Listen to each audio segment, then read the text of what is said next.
we are fortunate to be in one of the top parks and recreation systems in the nation. We are the #2 parks and recreation system in the United States of America.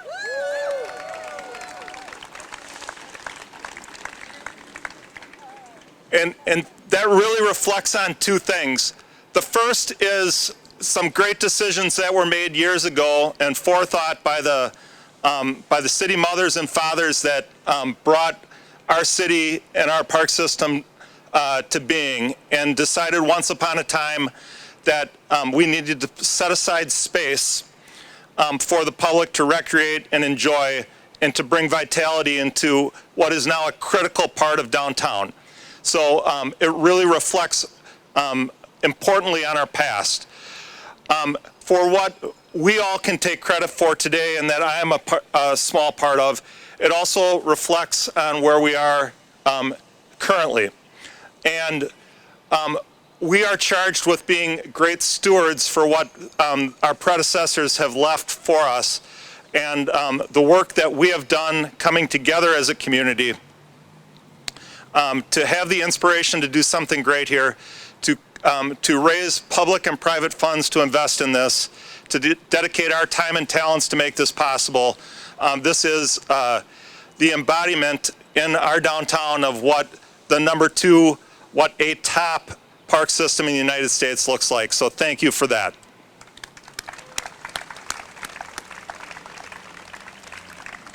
It's now my role to introduce our next speaker, Ward 2 Council Member Rebecca Naker. As I welcome her to the podium, I did recognize a couple other elected officials in the audience. We have Ramsey County Commissioners Tony Carter and Trista Mata-Castillo here. I noticed Council President Amy Brenmone and Council Member Jane Prince are also here joining us. So with that, I will introduce the council member that's on her home turf, Councilmember Rebecca Naker. She has been a supporter of the partnerships that are required to bring a project to this to life, and for the value that vitality in parks and recreation in general has for our city. Welcome, Rebecca Naker.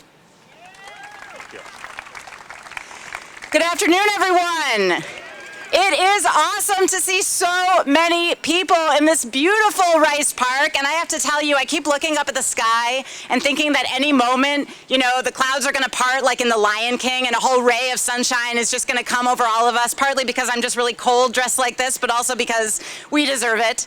I have actually been thinking about Rice Park for a couple of weeks now because I am reading a biography of Robert Moses. And for those of you who don't know, Robert Moses was a top state official in New York in the 1930s, and he was single-handedly responsible for the creation of hundreds of parks and parkways in New York State and New York City.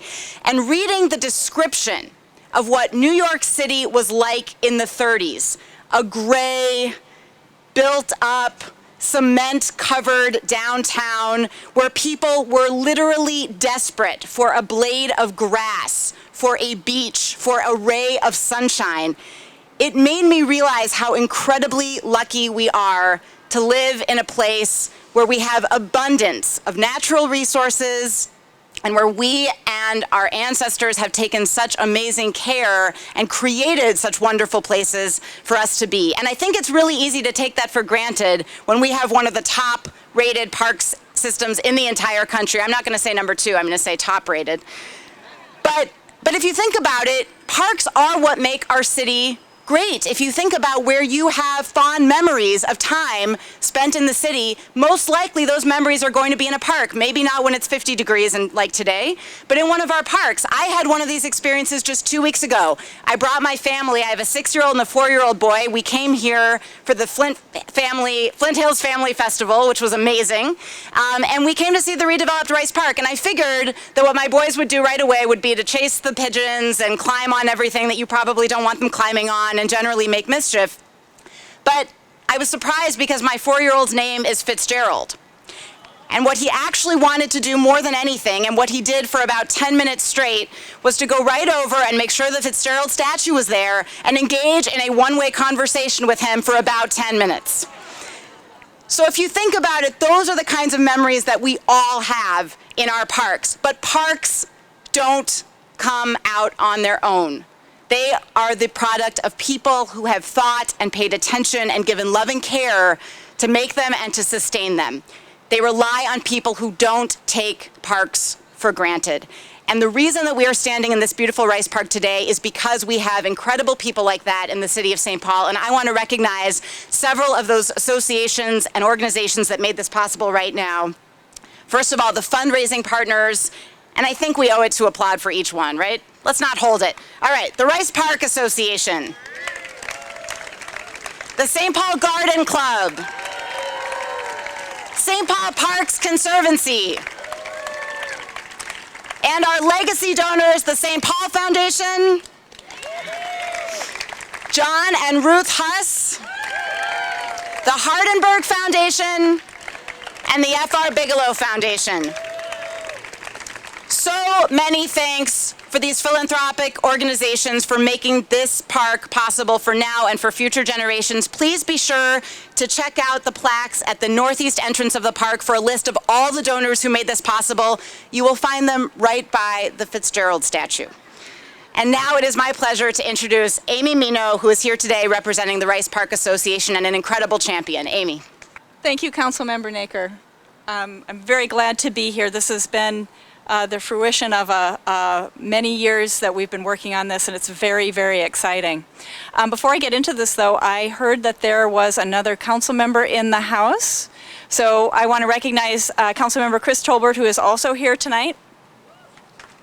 Thank you for coming. So the Rice Park Association is the business association for this neighborhood, and our mission is dedicated to the enhancement of Rice Park, of course. We promote improvements in the park, beautification of the park, but also the safety of the park and the activities that go on in it. So we were very pleased to be part of this and work on the Rice Park Revitalization Leadership Committee, and many of the Rice Park associations donated to the project. I know you're out there, so wave high from the Rice Park Association, all of our members who are here in the audience. Let's give them a round of applause. And I have to say, it's been really fun. We are the eyes on the park, and I can say that for sure during this project because my staff stood up on the 4th floor of Landmark Center and watched this daily this spring. Just seeing this whole park come together, it was pretty exciting. So we do keep our eyes on the park and make sure that it is a beautiful place for all of us. And I do want to thank Thomas, Mr. D, for that beautiful blessing that he gave earlier. This park is here now for us because the land was taken care of, and I think that was just beautiful. I also want to thank you for joining us, the enormous contributions of the private community in public-private partnership for this park. It's a jewel in downtown, and it does require the commitment from all of us to make it lively and exciting and beautiful and safe for everyone to use. We are going to continue to work on the park, of course, and part of the fundraising that was done created a Rice Park Maintenance Fund for the park that is administered, yay, so we'll keep it looking beautiful through that on a yearly basis. And thank you to all of you who supported the fundraising campaign because that is making it possible for us to do that. And it will be administered by the partners of the Rice Park Association, the St. Paul Garden Club, and the St. Paul Parks Conservancy into the future. This successful partnership with Rice Park Association, the St. Paul Garden Club, has been a key member. They have been taking care of this park on an annual basis, planting flowers and maintaining it for years and years. So we really appreciate their partnership with us, and I'd like to introduce Marge Holes from the St. Paul Garden Club, who is going to tell you a little bit more about their role. The 100 members of the St. Paul Garden Club are thrilled to be here today to see the park opening again. When we first decided to try to do something about the park because there'd been so much use, it was getting a little tired. We didn't really realize how long it would take. That was 5 years ago, but here we are, and it took a wonderful partnership with the Rice Park Association and the Parks Conservancy. I don't think any of the three of organizations could have done this alone. And it's really a good example of what some small nonprofits can do if they work together for their city. The Garden Club has, as Amy said, been taking care of this park for more years than you or I have been alive. 92 years ago, the year that the club was formed in 1927, the women came to this park and planted 1,700 tulips. That was the beginning of it. And right from the beginning, our goal has been to beautify the city of St. Paul, and we worked at that over the years. So we were here 2 weeks ago planting all of the flowers that Sherry Wilsey from our garden club had picked out, all of the urns. It was raining, it was cold, but we got everything in. The south garden, the entry gardens, and we'll be taking care of them all summer with a crew coming in every week to make sure that they stay really special for you. From our club, the two leaders on this project have been Colleen Fitzpatrick and Betsy Kelly, and I can see they're over here. Endless work and promotion and working on this project, and we're very grateful to them, and also to everyone else who has given. This was a private fundraising effort, and people from foundations, individuals, from businesses have all given to revitalize this park, and we thank all of you. Good afternoon, everybody. I'm Garth Morissette. I'm the president of the St. Paul Parks Conservancy, and it's an honor to be here with you all today. The Parks Conservancy was founded 10 years ago, and we were part of a trend throughout the nation of conservancies to get involved in raising private dollars to help fund parks. And so we're really grateful to be part of this project. We often describe our work as building private support to fund the margin of excellence for our parks. And this project is a great example of how we can, with a partnership, with the right project and the right group of people, the right partners, we can fulfill our mission. So it's really gratifying. The Conservancy, as you know, we were one of three partners along with the city, the Rice Park Association, the Garden Club, and the city.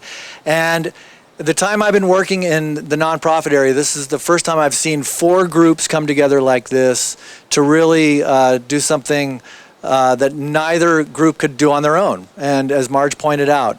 So that kind of a partnership is what we're really proud of, and we hope to be able to continue to do that in the future. So we're here today. We've raised $1.35 million for this project. And that is a testament to all of you, the donors, to the corporate sponsors, the foundations, and all of the individuals who supported this project. So with that, welcome everybody. 3, 2, 1.